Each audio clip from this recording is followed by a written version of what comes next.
Je veux offrir la terre, l'eau, l'air et le feu à celui qui est la terre et le ciel, qui est le chemin et aussi celui qui vit en moi et me conduit.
Un nouveau chemin d'éducation sur la Terre.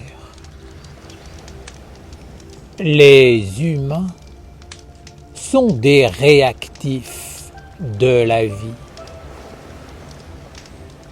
Dans bien des circonstances, ils se contentent de réagir, mais ils ne sont ni des sages penseurs, ni des sages de la vie.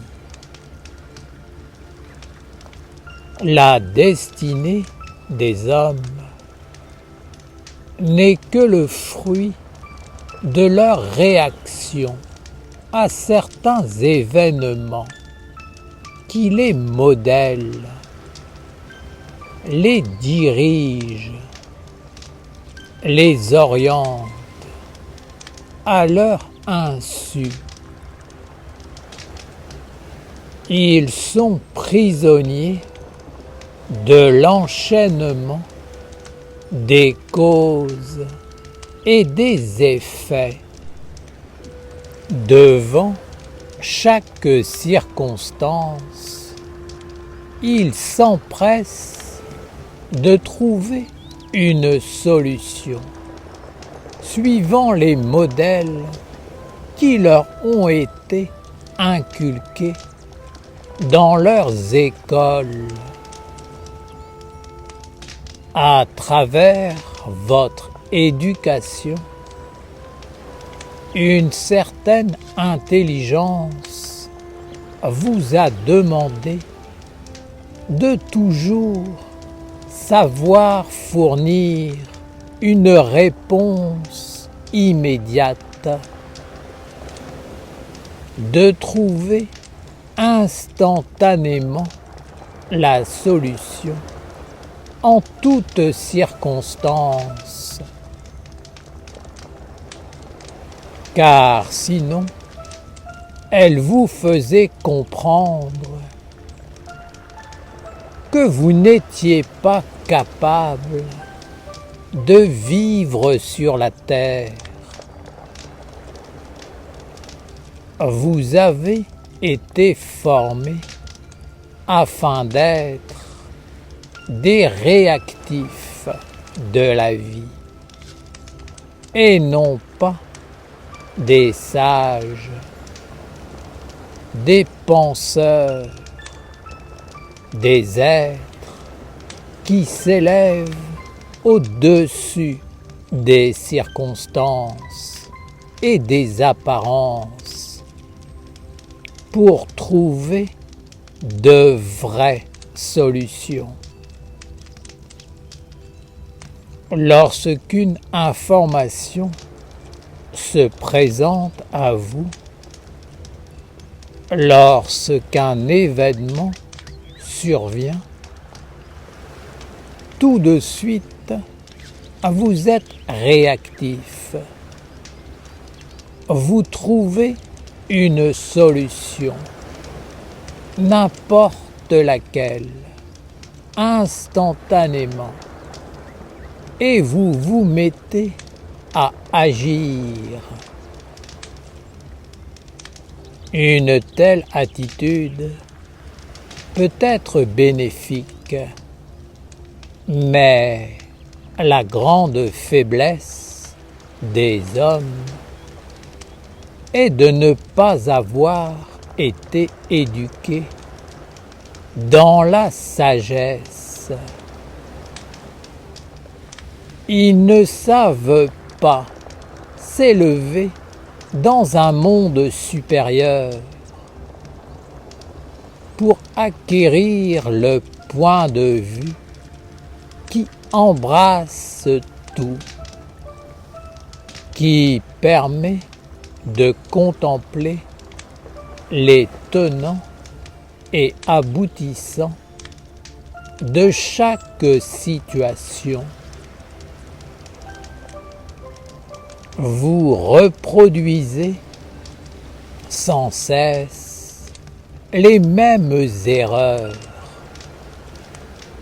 car seule la sagesse permet de s'élever dans une dimension où il est possible de transformer le cours des événements, de modifier la destinée. Ce n'est pas en cultivant des apparences, en mettant des masques, du maquillage sur un événement que le problème est résolu. S'il n'est pas résolu fondamentalement, vous serez toujours en train de chercher à le résoudre. Il vous faudra sans cesse trouver la solution du problème. Seule la sagesse apporte la solution, car elle perçoit d'où vient le problème, pourquoi il se manifeste, et elle révèle comment agir pour qu'il soit solutionné et ne se reproduise plus dans l'avenir. La sagesse vous montre un plan global de façon à conduire toutes les énergies vers un objectif durable. L'énergie ne doit jamais être gaspillée ni perdue. Elle est l'argent de la vie. Si l'énergie est toujours donnée au problème, c'est lui qui s'enrichit qui grandit pour finalement devenir le maître de la vie de l'homme. L'homme passe sa vie à travailler pour résoudre des problèmes qui se multiplient. Mais si le problème est résolu par la sagesse, c'est la sagesse qui s'enrichit en formant un corps d'intelligence.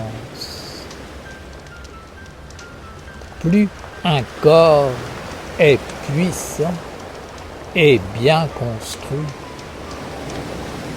plus l'énergie est conduite vers les mondes supérieurs,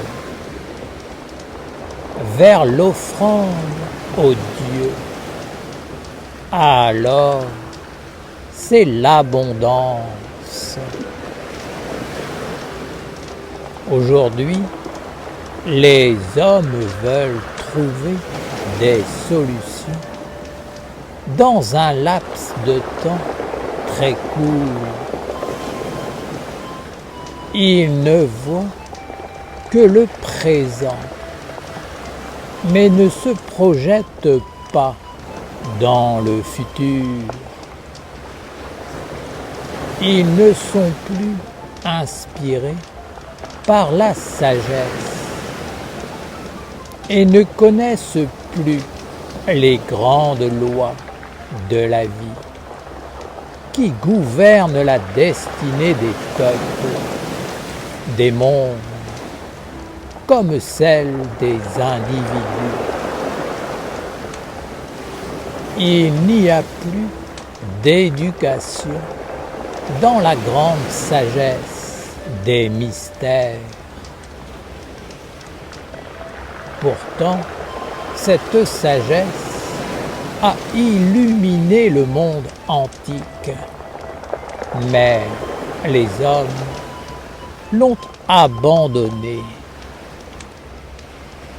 Ils ne sont plus que des pantins réactifs qui se mettent à courir quand la pluie commence à tomber.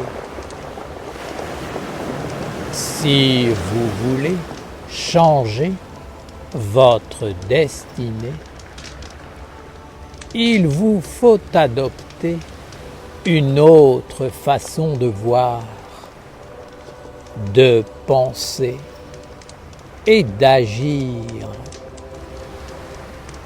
Il vous faut entrer dans une nouvelle culture et vivre avec elle en l'incarnant dans votre quotidien. Avant tout, il vous faut prendre du temps pour ouvrir un espace serein, permettant à une autre éducation de s'imposer à vous comme une évidence. Paradoxalement, l'homme n'a pas beaucoup de temps sur la terre, mais il en gaspille énormément pour régler des problèmes récurrents.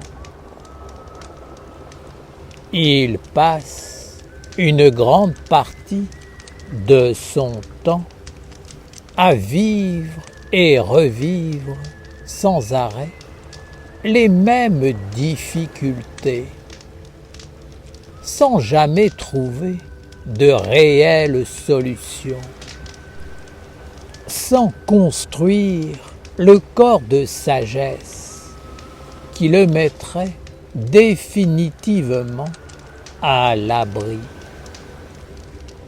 Il lui suffirait pourtant de prendre juste un peu de temps pour cultiver la sagesse, et il trouverait la solution définitive qui lui permettrait de passer à autre chose. Mais l'homme est un réactif qui renvoie sans arrêt la balle, sans intelligence ni sagesse. La balle lui revient et il la renvoie. Et c'est toute sa vie que celles et ceux qui veulent porter le digne nom d'Esséniens et qui aspirent à laisser une trace de lumière sur la terre pour le bien commun se lèvent afin d'inciter l'humanité à la réflexion, à devenir des penseurs de la vie. Alors, les hommes comprendront que derrière tout ce qui se produit, il y a toujours une raison, une intelligence, des lois, des mondes. Et ils cesseront de penser et de dire que ce n'est pas leur faute ou qu'ils ne sont pas concernés. Comprends que si un événement se produit devant toi et te touche, cela veut dire qu'il te concerne et doit être conduit dans le corps de la sagesse. Sinon, tu ne le verrais pas et il ne t'atteindrait pas.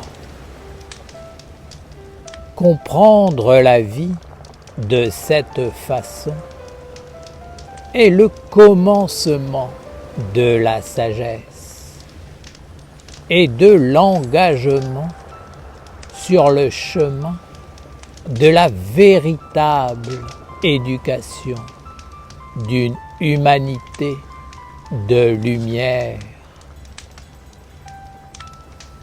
Engagez vos vies pour poser ce chemin d'éducation sur la terre et pour le proposer à la conscience de toutes celles et ceux qui s'éveillent dans l'humanité et qui veulent marcher vers la noblesse. Seul celui qui est éduqué dans la sagesse peut comprendre pourquoi un événement se produit et comment il doit réagir pour transformer et conduire les énergies vers le but sage et bon. Toute analyse d'un événement doit être posée sur la loi du devenir qui englobe le passé, le présent et le futur. Si seulement un ou deux de ces trois mondes sont étudiés et pris en compte, il est certain que l'homme sera conduit dans la faiblesse et la bêtise, qui cherche toujours à reproduire les mêmes erreurs sans jamais rien corriger ni amener les mondes vers la libération qu'engendre l'intelligence vraie. L'homme suivra l'éducation de la bêtise, agira en harmonie avec son enseignement et finira sa vie en étant écrasé sous les dettes, les projets, les pensées et les problèmes récurrents. Pensez l'avenir en étant conscient dans le présent de ce qui vient du passé. Ainsi, vous pourrez réellement prendre vos vies et celles de la nation essénienne en main, et vous écrirez sur la terre un message de sagesse qui illuminera et guidera les générations futures. Ne reproduisez pas sans cesse les mêmes erreurs, car c'est là le chemin de la bêtise et de la mort.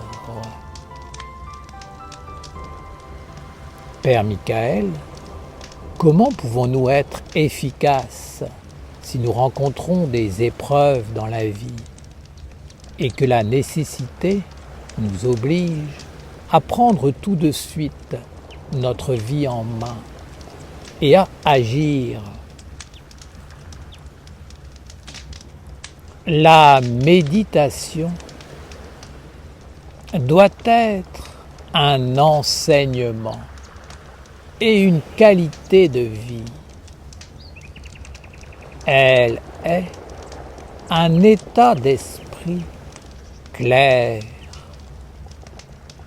une attitude intérieure maîtrisée et un comportement calme et posé.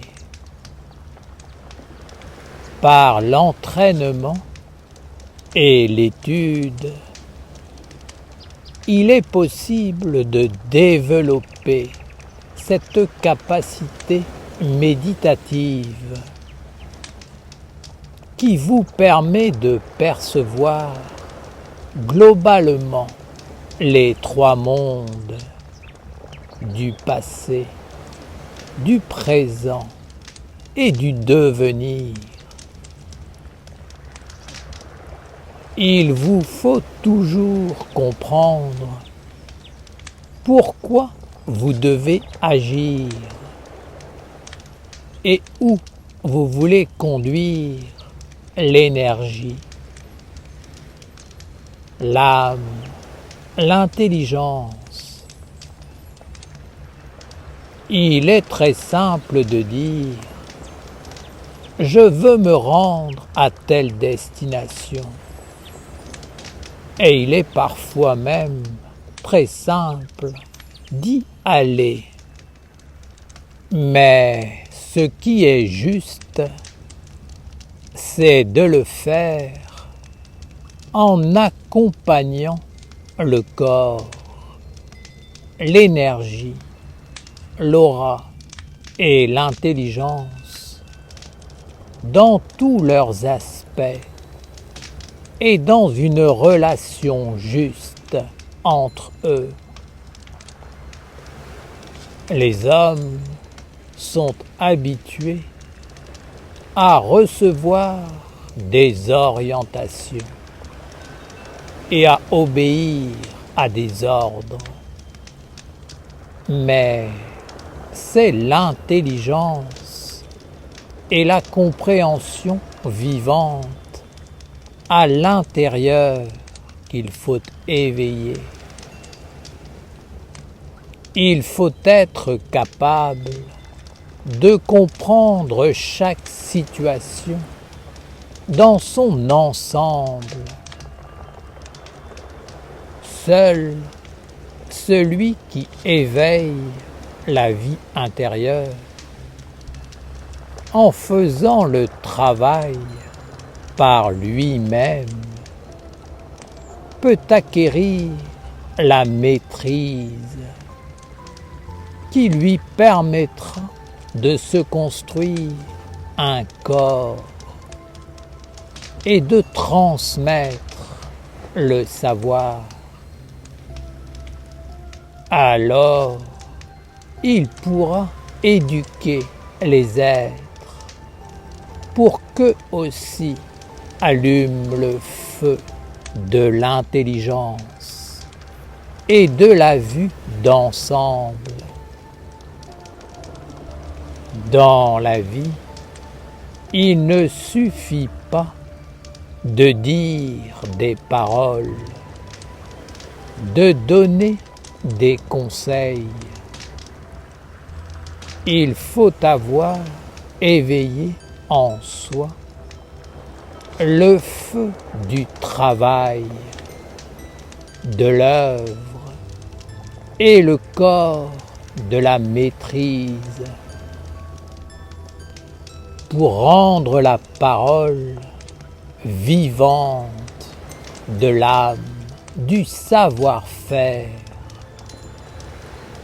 Alors seulement, il peut y avoir transmission et les hommes peuvent commencer à avoir des résultats, non seulement dans leur vie personnelle, mais aussi dans une dimension collective, universelle, du fait que le savoir sera de plus en plus acquis par d'autres.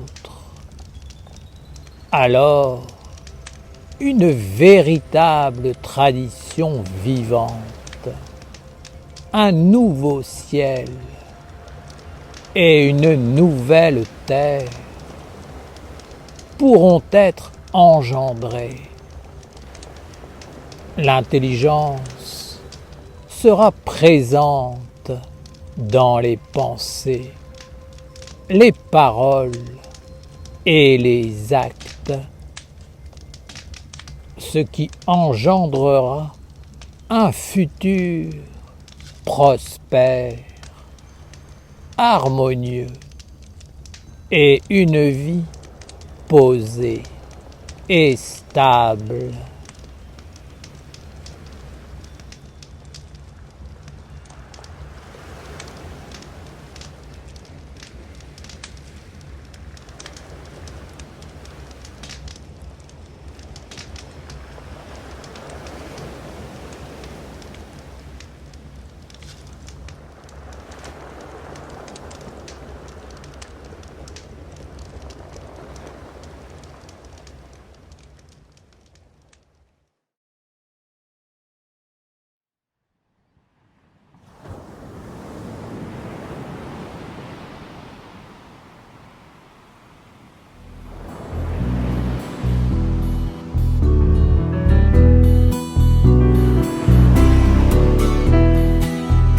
Toi, mon frère, entends-tu? Je pars maintenant convaincu.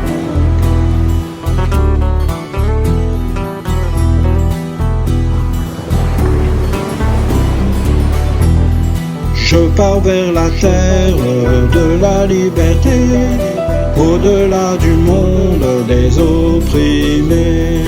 Oh toi mon frère, entends-tu? Je pars maintenant convaincu. Dis-moi où est la terre des merveilles. Dis-moi où est le nouveau soleil. Je pars vers la terre de la liberté, au-delà du monde des opprimés. Je vois l'autre terre remplie de lumière. Ma vie est un voyage vers le mystère. Oh toi mon frère, entends-tu? Je pars maintenant convaincu. Dis-moi où est la terre des merveilles. Dis-moi où est le nouveau soleil. Vers la terre des anges, vers l'éternité. J'étais l'ancien des jours, j'étais le nouveau-né. Exilé en marche vers la cité des mages. J'avance en conscience vers la terre des sages. Oh toi mon frère, entends-tu? Je pars maintenant convaincu. Dis-moi où est la terre des merveilles. Dis-moi où est le nouveau soleil. Vers le fondamental, je pars en exil. Loin du monde des hommes, du savoir stérile. Vers la cité lointaine, je marche déterminé. Loin de l'oppression, vers l'éternité.